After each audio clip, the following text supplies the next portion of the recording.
prior. I think I want to start my story from today. I'm a very happily married guy. I have a master's in social work, a doctorate in social work. I currently teach at the unit of social work at the University of Toledo.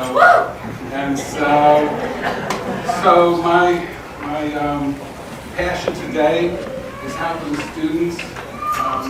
And so I'll come back to that in a second. My history is, I think of this phoenix metaphor. My story hasn't been one where I rose up and continued to fly. My story was more like I was up and then I was down for a long time and then I sort of rose again and then I was crashed again and stayed there for a while and then I was lifted back up again. But today I think my story is a victory story, and I think it's a victory for God, for sure, and for the people that He put in my path that one at a time came and stayed with me long enough. However many people came to me intermittently and lifted me up, and so that's why I'm here, is the people that were put in my life to help me.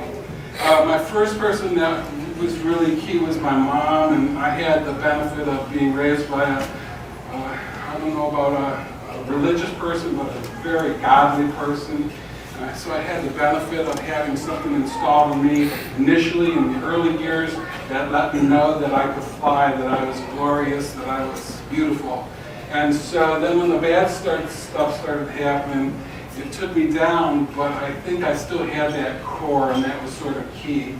I was abused for a bunch of years. I had a couple of abusers. It was physical abuse. Had an abuser inside the home, had an abuser outside the home. Sometimes they tag teamed up and created their own special kind of art. When I got out of the abuse, I went right into alcoholism and drug addiction. And so until the age of 16, I was abused. For the next 10 years, I abused substances. I was an alcoholic and thrown in jail any number of times. And so I did that for about 10 years.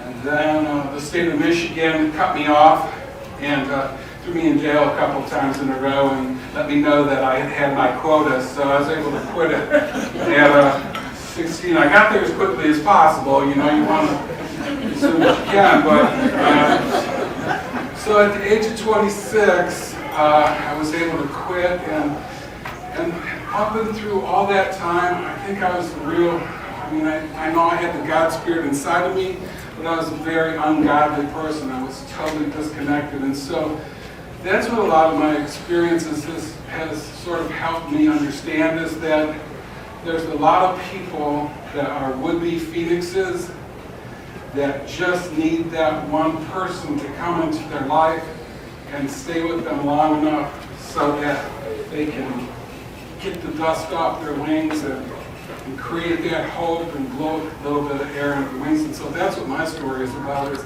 people coming into my life and doing that for me. When I got free of abuse, when I got free of alcohol and drugs, I went and got my master's. I was called to do therapy with adolescents who had been abused, adolescents who had substance abuse problems, so I was able to put some of that knowledge into work. So I was up. I was married to a very, very beautiful woman. She died in a car accident, and so that took me back down, and that put me in, you hear the dark night of the soul. It was really dark in there for a really long time.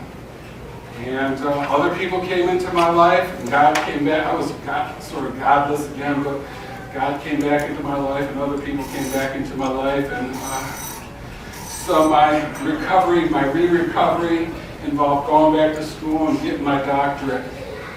And so now I'm a social worker who teaches social work, and my passion is about going and helping people in that environment. So we have lots of people who are first-generation students, lots of students of color that the university doesn't really hook in very good, doesn't make sure that they stay in there very good. And so I think my hope now is that I hook with those people. I push those people as hard as I can, but I hold on to them as much as I can, so that when they get scared or they feel they're going to fall out or they feel like they're not going to stay in, that I can help keep them in.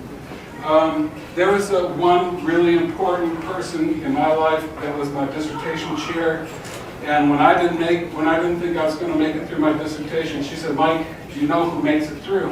And I said, "Who?" And she says, "The people that don't quit." And so that's really what I try to do for my students, in addition to pushing them and giving them a hard time, is I just make sure that they don't quit. And every single person that doesn't quit makes it through my environment. So that's what I try to do.